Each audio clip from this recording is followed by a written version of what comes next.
1871, a small town in New Jersey.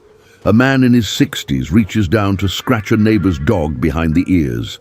The dog nips his hand, barely breaks the skin.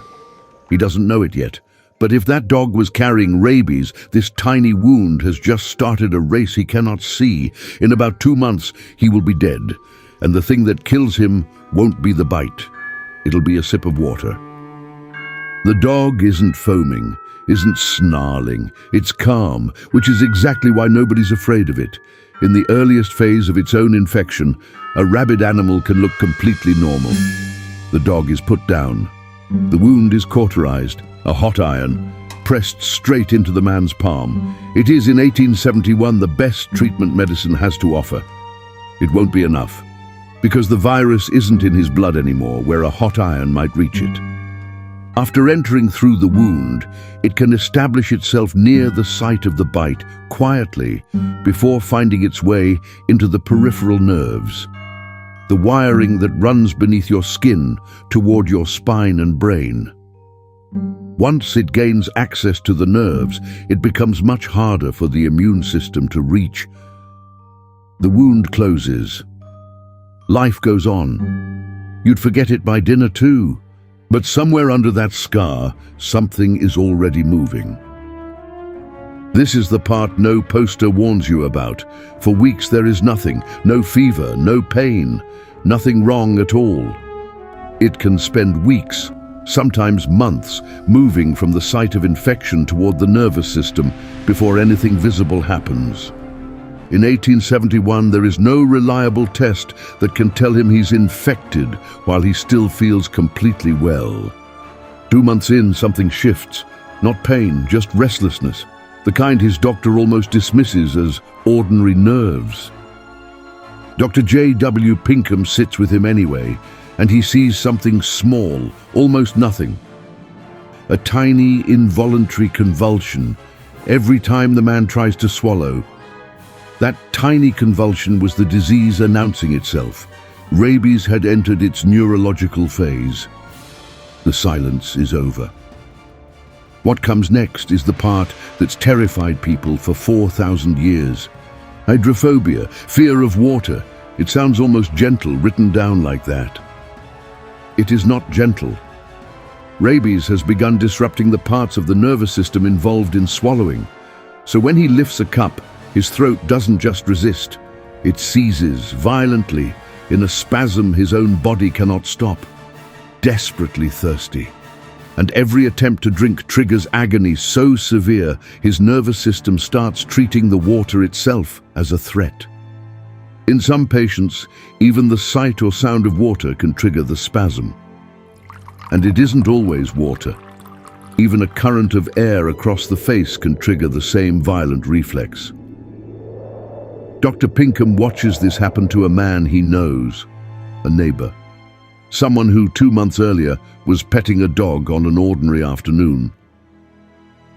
There is no treatment to offer him. He dies 48 hours after that first swallow. 48 hours, that's the entire gap between a flinch at a water glass and the end of a man's life. So the question this story has to answer next isn't what is rabies? It's this: for 4,000 years, why couldn't anyone stop it? Not from lack of trying. Ancient healers cauterized bites, believing fire could burn out a poison. It rarely worked, but it felt like doing something, and that was enough to keep the practice alive for centuries. Later physicians tried bloodletting, draining strength from a body that had none left to spare. None of it worked.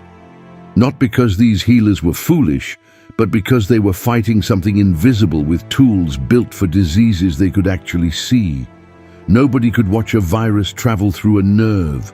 Nobody could test for it, track it, or prove it was even there, until the moment it announced itself with a flinch at a glass of water.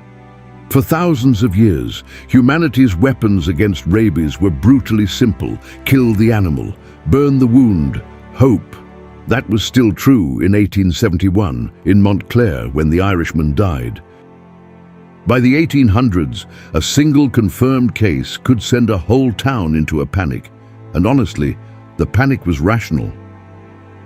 When your only defense against a potentially fatal disease is a hot iron and a prayer, terror is an understandable response to a bite. It's the only thing anyone actually had. For thousands of years, rabies had followed the same pattern: a bite, a silent wait, then death. Then a French scientist tried something nobody had ever tried before. Louis Pasteur is not a doctor, he's a chemist. He spent years drying the spinal cords of infected rabbits in sterile jars, watching the virus inside them grow weaker with each passing day, and testing the result on dogs, never once on a person. He has no idea yet that a 9-year-old boy is about to force his hand. July 1885. Joseph Meister, 9 years old, is bitten 14 times by a rabid dog on his way to school. His mother is told there is nothing medicine can do. Except, maybe, one thing. An experimental treatment, never tried on a human being. Pasteur hesitates. If he injects this boy and it goes wrong, he could be blamed for making a desperate situation worse. If he does nothing, the boy is facing almost certain death if the dog truly had rabies, and everything about the attack suggests that it did. He turns to 2 physicians, Jacques-Joseph Granchet and Alfred Vulpian. Both examine the boy. Neither can offer a treatment of their own. They urge Pasteur to try his. Pasteur has in effect nothing left to lose, and one small child's life to gain. Dr. Granchet begins the injections. 13 of them, over 10 days.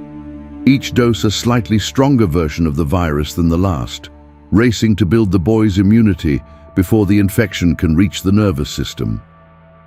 Throughout those crucial days, Joseph Meister could still develop the first symptom, the flinch, the spasm, the thing that killed the Irishman in Montclair 14 years earlier. It never comes. Joseph Meister lives. For the first time, medicine had demonstrated that a human being exposed to rabies could be saved before the disease reached its final stage. But here's the part that matters just as much. Pasteur's breakthrough opened the door to the rabies vaccines and post-exposure treatments used today. They have to work before clinical symptoms begin, winning the race before the virus finishes its journey to the brain. Once the neurological symptoms appear, once hydrophobia sets in, the window for effective post-exposure prevention has essentially closed. It was closed for the Irishman before anyone even knew to look for it. Rabies is still today extraordinarily difficult to survive once symptoms begin, but exposure itself doesn't have to become fatal, not if treatment starts before the disease finishes its journey. Joseph Meister lived in 1885 because medicine had finally learned how to race the virus. The Irishman died in 1871 because that race hadn't been invented yet. Somewhere tonight, an infected animal may look completely normal. It isn't hunting you. It doesn't have to. It just has to wait for you to forget. Which forgotten diagnosis should we open next? Subscribe for the next door.